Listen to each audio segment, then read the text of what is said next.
Le pétitionnaire est parmi nous, il est en salle. Je vous en prie, vous avez la parole pour 5 minutes. Merci Madame la Présidente, Mesdames et Messieurs les députés.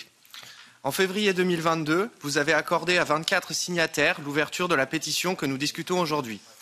À ce jour, cette pétition enregistre 1100 signatures. Ce soutien conséquent témoigne de l'importance du sujet, alors que les avancées sont au point mort et que la Commission se contente de répondre par des copier-coller à nos sollicitations. Pour mémoire, notre demande initiale est simple et ne comporte rien de révolutionnaire. Nous demandons simplement l'application du règlement européen 1107/2009 sur la mise en marché des pesticides, tel qu'interprété par la Cour de justice de l'Union européenne. Ce texte demande en effet que soit apporté, pour tout pesticide autorisé sur le marché européen, la preuve de l'absence d'effets néfastes à court et surtout à long terme pour l'humain ou l'environnement, dans des conditions normales d'utilisation. Nous parlons ici des produits tels qu'ils sont commercialisés, mélangeant leurs substances actives déclarées, les substances déclarées comme coformulants ou celles déclarées comme impuretés, ainsi qu'éventuellement d'autres qui ne seraient pas déclarées. Cette mixture est généralement plus toxique que la seule substance active, raison pour laquelle le législateur a estimé nécessaire d'en évaluer la toxicité lors de la procédure d'homologation des produits dans les États membres, mais également lors de l'approbation de substances actives au niveau européen. En octobre 2019, la Cour indiquait que les tests sommaires mentionnés dans les règlements d'exécution du règlement 1107/2009 étaient insuffisants pour s'assurer de l'absence d'effets toxiques à long terme de ces produits, que ce soit sur l'exemple de produits qui doit être évalué lors de l'approbation d'une substance active ou sur les produits autorisés par les États membres.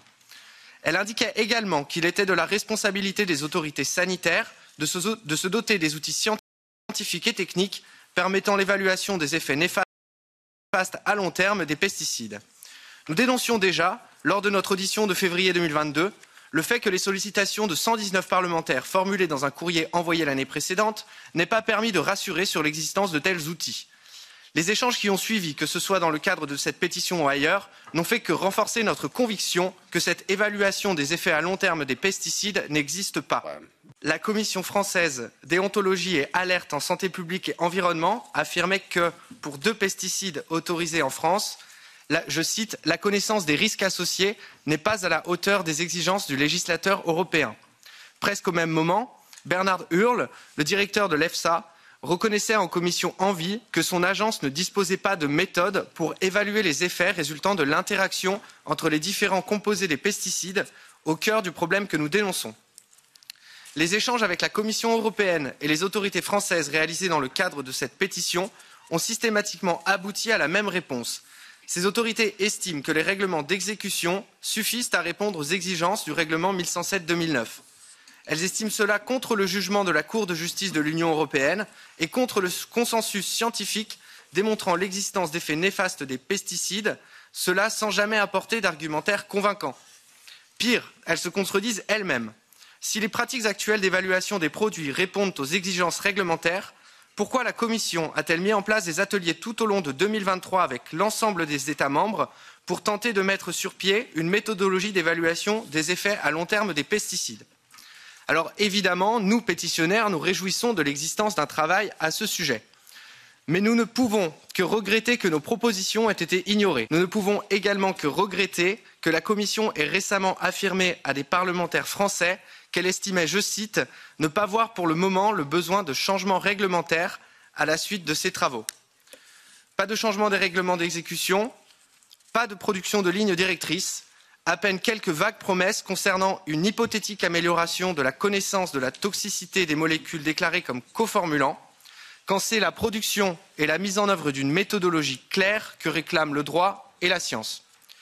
C'est également ce que réclame le service juridique de votre Parlement, puisqu'il a émis au printemps 2022 un avis affirmant la nécessité de procéder à un changement réglementaire, soit par l'édition de règlements d'exécution, soit par l'édition de nouvelles lignes directrices, comme l'a révélé le média Politico le 24 janvier dernier. Nous venons aujourd'hui demander que la Commission européenne produise devant votre Commission, en réponse à notre pétition, un document décrivant une méthodologie claire et scientifiquement valide permettant de répondre aux exigences du règlement 1107/2009. Elle refuse de réaliser des tests de toxicité à long terme sur la formulation représentative.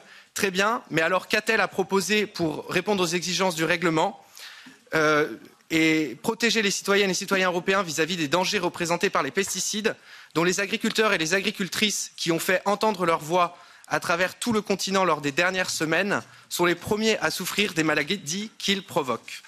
Nous avons besoin de l'appui du Parlement pour obtenir ces garanties et c'est pourquoi nous venons aujourd'hui vous demander de renouveler votre soutien à notre pétition. Merci pour votre attention.